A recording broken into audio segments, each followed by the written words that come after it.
بسم اللہ الرحمن الرحیم عن ابی ذر ومعاذ بن جبل رضی اللہ تعالی عنہما ان النبی صلی اللہ تعالی علیہ وسلم قال 6 ایام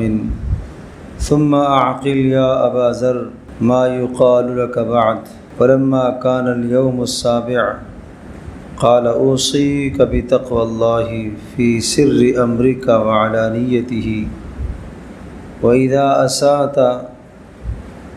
فأحسن ولا تسألن أحدا شيئا وإن سقط صوتك ولا تقبض أمانة أو كما قال عليه الصلاة والسلام۔ حضرت معاذ بن جبل رضی اللہ تعالی عنہ اور حضرت ابو ذر رضی اللہ تعالی عنہ دونوں یہ روایت نقل کرتے ہیں کہ ایک مرتبہ رسول اللہ صلی اللہ تعالیٰ علیہ وسلم نے یہ ارشاد فرمایا، ابو ذر خیال کرنا کچھ بات میں آپ کو کہنے لگا ہوں اور اسے یاد کرنا، اس پہ عمل کرنا۔ دوسرے دن پھر کہا، ابو ذر خیال رکھنا میں کچھ کہنے لگا ہوں۔ تیسرے دن پھر کہا، ابو ذر خیال رکھنا کچھ بات میں آپ کو کہنے والا ہوں اور اس بات کو یاد رکھنا اور اس پر عمل کرنا۔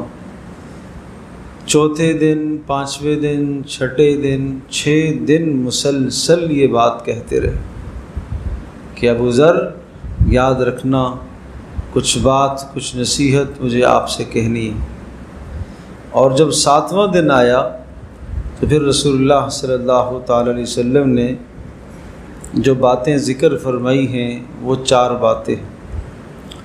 پہلی بات تو یہ ارشاد فرمائی، اوصیک بتقوی اللہ فی سر امرک وعلانیتہ، کہ تنہائی میں بھی اور مجلس میں بھی، جلوت میں بھی، خلوت میں بھی، اپنے گھر بیٹھے بھی، لوگوں کے سامنے بھی، ہر حال میں اللہ کا ڈر اختیار کرنا، گناہوں سے بچنے کی کوشش کرنا، گناہوں سے بچنے کی کوشش کرنا۔ تنہائی میں بسا اوقات انسان گناہ کرتا ہے اور آدمی یہ سمجھتا ہے کہ کوئی بات نہیں، کوئی نہیں دیکھ رہا ہے۔ اللہ تبارک و تعالیٰ ستار ہے، اللہ نے ستاری کا پردہ ڈالا ہوا ہے۔ لیکن یہ بات ذہن نشین فرما لیجیے، ایک حدیث میں آتا ہے کہ جب انسان تنہائی میں گناہ کرتا ہے تو اللہ تبارک تعالیٰ اس گناہ کی وجہ سے لوگوں کے دلوں میں جو اس کی محبت ہوتی ہے اس محبت کو ختم کر دیتا ہے۔ پھر جب گناہ کرتا ہے، تنہائی میں چھپ کے گناہ کرتا ہے، تو اب اللہ تبارک تعالیٰ لوگوں کے دلوں میں اس کی نفرت ڈال دیتا ہے۔ پہلے محبت ختم ہوتی ہے اور اس کے بعد نفرت پیدا ہو جاتی ہے۔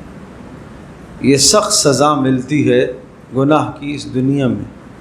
باقی آخرت میں جو سزا ہے وہ تو اللہ نے دینی ہی دینی ہے۔ اس لیے فرمایا کہ ہر حال میں، جلوت خلوت میں، مجمع میں، تنہائی میں، ہر حال میں اللہ کا ڈر، یعنی گناہوں سے بچتے رہنا، اللہ کے خوف کی وجہ سے گناہوں سے بچتے رہنا، یہ خاص بات ارشاد فرمائی۔ اور دوسری بات ارشاد فرمائی، وَإِذَا أَسَأْتَ فَأَحْسِنْ، اگر تجھ سے کوئی گناہ ہو جائے اور برا عمل ہو جائے تو برے عمل کے بعد نیکی ضرور کیا کرو، برے عمل کے بعد نیکی ضرور کیا کرو، اس لیے کہ گناہوں کے اثرات ہیں، گناہوں کا اثر انسان کے مزاج پر، طبیعت پر، دل پر گناہ کا اثر پڑتا ہے، ایک سیاہ دھبا اور نقطہ لگ جاتا ہے گناہ سے۔ تو اس لیے فرمایا کہ اس گناہ کے اثر کو اور اس کی نحوست اور ظلمت کو ختم کرنے کے لیے نیکی کر لیا کرو، تاکہ نیکی کے ذریعے سے وہ جو گناہ کی ظلمت آئی ہے، تاریکی آئی ہے، وہ ختم ہو جائے۔ اور امام غزالی رحمۃ اللہ علیہ ارشاد فرماتے ہیں کہ اگر آنکھ کا گناہ ہوا تو پھر آنکھ سے نیکی کرو، زبان کا گناہ ہے تو پھر زبان سے نیکی کرو، ہاتھ کا گناہ ہے تو پھر ہاتھ سے نیکی کرو، کان کا گناہ ہوا تو کان سے نیکی کرو، غرض جس عضو سے گناہ ہوا اسی عوض سے نیکی کرو، تاکہ اس گناہ کے بعد نیکی کرو گے تو تلافی ہو جائے گی۔ جو گناہ کی ظلمت دل پر آئی ہے، جو غبار چھایا ہے، تاکہ وہ غبار صاف ہو جائے اور دل صاف شفاف ہو جائے، اس لیے نیکی کے بعد اور گناہ کے بعد نیکی کر لیا کرو۔ اور تیسری بات ارشاد فرمائی وَلَا تَسْأَلَنَّ أَحَدًا شَيْئًا وَإِن سَقَطَ صَوْتُكَ، کسی سے کوئی بھی چیز کا سوال مت کرنا، کسی سے کسی چیز کا سوال مت کرنا، کسی بندے سے کوئی سوال مت کرنا۔ کوئی حاجت پیش آئے اللہ سے مانگنا۔ صلاۃ الحاجت کا طریقہ ہم بتا چکے ہیں، کوئی حاجت پیش آئے براہ راست اللہ سے مانگو۔ اگر ایسی حاجت ہے جس حاجت کا تعلق اللہ سے ہے وہ بھی، اور وہ حاجت جس کا تعلق کسی بندے سے ہے، جب بھی دونوں صورتوں میں اللہ کی طرف رجوع کرو۔ اور یہاں تک ارشاد فرمایا کہ وَإِن سَقَطَ صَوْتُكَ، ایک چھوٹی سی چیز، مثلاً آپ گھوڑے پر سوار ہو اور آپ کے ہاتھ سے چابک گھوڑے کا کوڑا نیچے گر گیا ہے، ڈنڈی لاٹھی نیچے گر گئی ہے، وہ بھی آپ خود اتر کے اٹھاؤ، وہ بھی کسی سے سوال مت کرو۔ اس قدر جو ہے تقوی کا اعلیٰ معیار سمجھایا، بلندی تقوی کا ایک بلند معیار سمجھایا کہ تم کسی سے سوال نہ کیا کرو۔ گو کہ ما تحت الاسباب، دنیا میں روزمرہ کی ضرورتیں جو ہمیں پیش آتی ہیں، تو ان روزمرہ کی ضرورتوں میں ایک دوسرے سے ہم چیز لے سکتے ہیں، سوال کر سکتے ہیں۔ آپ کو کوئی برتن ضرورت ہے، آپ کو پانی چاہیے، آپ کو کوئی بھی دنیا کی چیز روزمرہ چاہیے، کسی کا کسی سے کوئی قرض لینا ہے، ٹھیک ہے، گنجائش ہے، شریعت نے جائز قرار دی ہے کہ آپ دوسرے سے لے لیں، اور اسے بھی کہا گیا کہ آپ بھی اپنے بھائی کی حاجت کو پورا کرو، اسے بھی ترغیب دی گئی ہے۔ لیکن ایک آدمی کے پیچھے پڑ جانا، ایک بار مانگا، دوسری بار مانگا، تیسری بار مانگا، جب وہ نہیں دے رہا پھر اس کے پیچھے پڑ جانا کہ میرا کام بس یہیں سے ہوگا، یہ بات بہت غلط ہے۔ یہ گویا کہ اللہ کی تقدیر اور فیصلوں کو نہیں جانتا، اور یہ تو گویا کہ شرک کی کیفیت بن گئی ہے کہ بار بار اسی کے پیچھے پڑا ہوا ہے۔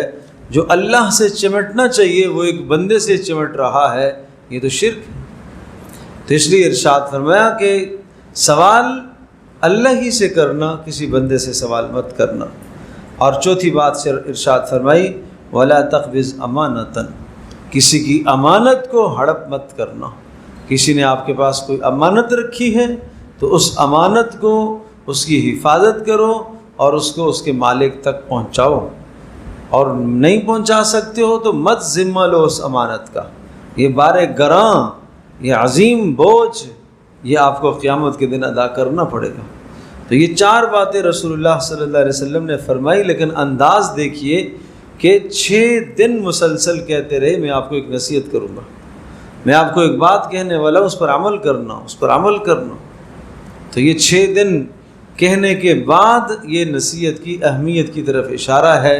کہ اتنی عظیم الشان اور قیمتی باتیں رسول اللہ صلی اللہ علیہ وسلم کی، ہر بات قیمتی ہے، لیکن یہ 4 باتیں جو حضرت صلی اللہ علیہ وسلم نے ارشاد فرمائی، اگر آدمی زندگی کا معمول بنا لے تو انسان کی زندگی کے بدلنے کے لیے یہ 4 باتیں ہی کافی ہیں۔ ہر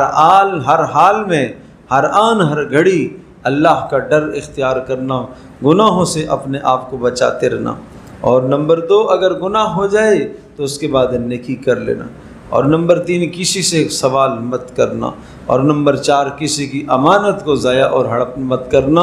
اگر کسی کی امانت آپ کے پاس آتی ہے تو اس کا تحفظ کرنا اور مالک کو پہنچانا۔ اللہ پاک ہم سب کے لیے سمجھنا عمل کرنا آسان فرمائے۔ الحمدللہ رب العالمین، والصلاة والسلام علی سید الانبیاء والمرسلین وعلی آلہ وصحبہ وامتی اجمعین۔ اللہم استر عوراتنا وآمن روعاتنا، اللہم انا نسألک الہدى والتقى والعفاف والغنى، اللہم انا نعوذ بک من الفتن ما ظہر منها وما بطن، ربنا لا تجعلنا فتنة للقوم الظالمين ونجنا برحمتك من القوم الكافرين، وصلی اللہ تعالی علی خیر خلق محمد وعلى آلہ وصحبہ اجمعین۔